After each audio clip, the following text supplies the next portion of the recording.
Hey guys, hey, it is Zilly Barclay. Welcome to the Camera Confidence Show, Camera Confidence Podcast. We're still working out what the official name is, but I'm so happy to have you here, friend. Today, I really want to talk about us testing content. Okay. This has been something that I've been enjoying doing so much. And the reason I want to share this is because a lot of us either are locked into a specific content pillar strategy or just strategy. And we're like, okay, this is not working. So, what is going to work? And I'm going to tell you the real reason why it's not working the way that you think it should. So, a lot of times when we're creating content, we start feeling overwhelmed because we're creating content, no one is liking it, no one is engaging, and we are just overwhelmed. So, then the next step in our arsenal or the next natural step is to search for a solution. So, now we want to find a strategy or find someone to help us or find a course or a mini course or a program to help us to figure this thing out. And nothing is wrong with that. Whenever you do that, I want you to use it more as a guideline more than something I'm locked into completely. Because sometimes a rigid strategy can take away your creativity. And creativity is a large part of creating content. If you're not allowing yourself to flow and be creative and be interested in whatever you're creating, it can start feeling very overwhelming. So, one thing we don't speak about a lot is that there is a testing period that is involved when it comes to content creation. And you have to be most patient during that testing period. And if you are not patient, you end up stopping and starting and stopping and starting. And I'll give you a good example. So, a few years ago, I started creating a lot more about specific cameras on my social media and on my YouTube channel. And so, when I started doing that, it started garnering a different audience. And I was loving that because I did it intentionally. Like, okay, I want to start just sharing behind the scenes or my thoughts on this camera that has changed my content flow or changed my visibility or how much I show up because it's so simple to create with it. If you've been here, you know I love the Osmo Pocket 3. But then there was a time where people didn't understand what I was doing and they started making fun of me. Like, girl, are you sponsored by DJI? No, I'm not. I'm still not sponsored by DJI. I've created so much content about their product. But my goal was never to be sponsored by DJI, to be very honest. And when it happens, I will let you guys know. But yeah, that was never my goal. My goal was 2 things, to share something I love and to attract an audience that I can help with being visible because it's so easy to create with the Osmo Pocket 3. And if they don't think it's easy, I also have resources to help them to be able to do so.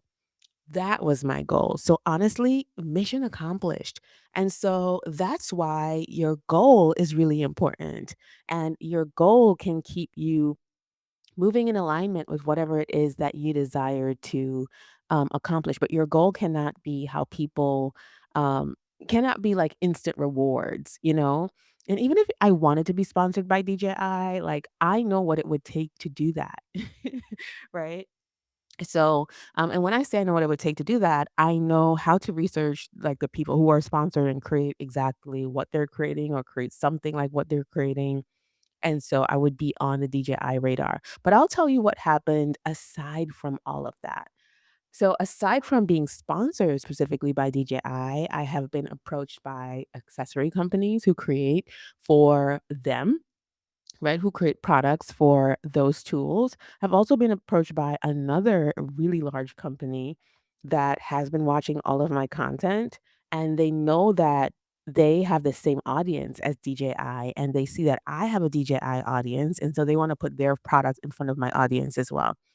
So these are things that are happening behind the scenes.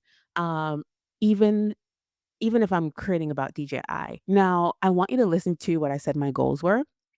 I run a business, and so it's really important that I am able to attract the audience that I desire to attract so I can help them to be more visible, be more confident on camera, use their tools.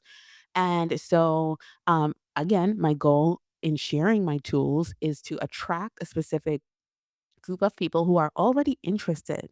These people are already interested in cameras and tech and all of that jazz, but they may not really be using it, which is why we have launched our Spotlight Studio. Oh my gosh, this is our private community. It's so exciting already. I'm so excited to just dive into this project for the next year because people are still signing up, by the way, and you can sign up. I'll put the link down below. But it's really a special assignment that I'm doing because a lot of people are collecting gear, collecting all the cameras, getting excited, but they don't know how to use all of these things or put them together to make up a studio. You guys know I've built so many studios. I feel like you guys have seen me build so many studios.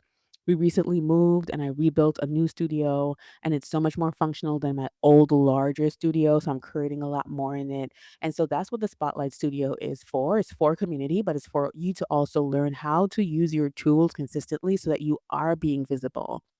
So aside from that, that is my goal. And so even for you, I want you to think about your testing period when you're doing something. So for me, my testing period will last for at least a year where I am putting content out there. I am being visible. Is my business still running from the content that I'm creating? Even though I'm testing? Absolutely. And I'm able to look at all that we're doing, revise that data, and then come back and feel like, "Oh, okay, I can see how this is working. I can see how it is helping. I can see what people like. I can see what they don't like. I can see what I can double down on." And I want to also share when you're testing, you want to make sure that you are not only seeing what people like, but if you're selling something, like what content gets people to convert or buy, right? Even as we've launched this new offer, I'm looking at like, okay, what makes people comment the word or DM me the word or message me the word and join the membership almost instantly. And I'm seeing that in real time. And that is really exciting. So, like the other thing is what is bringing in traffic? What content that I create brings in new people? Like what is getting new people to comment and engage? Is it longer content? Is it shorter content? Of course, I have all the answers, but I want you to think about this as well. Usually, your longer videos will nurture people to buy from you. Your shorter videos might be, the platform might take it and push it out to more people, and then they find you and they follow and they subscribe. That is just how the algorithms work in this moment. This episode is not to go too deep into that, but I do want to share that because it's really important that we understand what is working and what is not working. So when you're in your testing period, I want you to not take yourself too seriously. I want you to be creative. I want you to allow yourself to flow. And in your testing period, there is no wrong content. There's no wrong content that you can create. I think a lot of people are so afraid of creating the wrong content that they never create anything at all, or they start posting and when they don't get the results that they thought they were going to get, they stop posting. And so that leaves us in a vicious cycle of never pushing through that test year and really creating a community with an audience, right? That is always there, always watching, excited, ready to buy. Like, you have to get to a point where, you know, every time you launch something, you already know your repeat buyers or the people that are gonna buy from you all the time because they're so excited and interested about what you're creating or publishing. So, I want you to ask yourself, like, have I actually ever committed so much that I got through my testing period? Right? And I don't want your testing period to be less than 6 months at all. So think 6 months to a year. I've created content, I'm testing it, I'm creating even though people don't like it. I'm using the opportunity of my testing period to refine my message, to create more of, to find my footing, to create content that I enjoy, but also like, I might be seeing the same 5 people liking posts. So it's reaching someone. I want you to start thinking like that, because a lot of times we are creating and we're not doing the thing for a long enough time to nurture people to do anything. I want you to think about this story that I shared on Threads some time ago. I think it's about a year ago. I spoke about this guy who started a YouTube channel and he was publishing every single week. And I don't know if you've heard this story, but let me know if you have.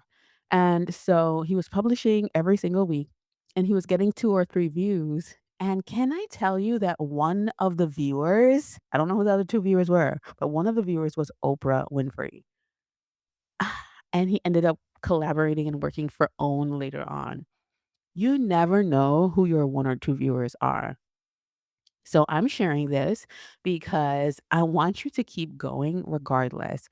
Even on Instagram, I am so past, the algorithm and how it feels about me and who is showing my content to. Listen, it's not that great, but it's giving me the opportunity to flex my muscle of testing and seeing, you know, what process I can get used to, or a process that is simple and easy for me, or refining my process. Everything that you're doing is in preparation for something bigger. I want to repeat that. Every single thing that you are doing is in preparation for something bigger. And the more that you can show up and prepare while you think no one is watching, the end of that testing year is when you're gonna see the fruits of your work and you're gonna be able to reevaluate.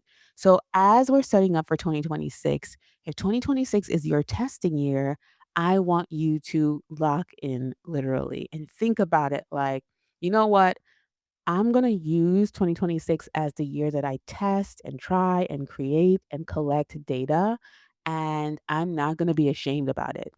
I am going to enjoy the process. I'm going to commit to learning how I can grow and evolve and shift and change. And that is going to set me up for a strong 2027. Okay. So I want you to think about how you can implement that visibility test by not doing things too strictly, having fun with what you're doing, enjoying what you're doing, and staying committed to the process, friend. I want you to send me a DM and let me know what you thought about this episode. I feel like that really encompasses like how I created this year, and I enjoyed creating this year so much. I feel like thinking about it in this way actually made me create even more content. And when I look at what we created, it was such good baseline content that I can repurpose by sending it out in emails, sending it out along with when I'm selling something so I can explain even more some a point that I'm trying to drive, whether it's in a sales funnel or a newsletter. I want you to create things that you feel like, okay, you can later use them as pieces to your bigger business vision or your puzzle. And yeah, I hope you enjoyed this episode.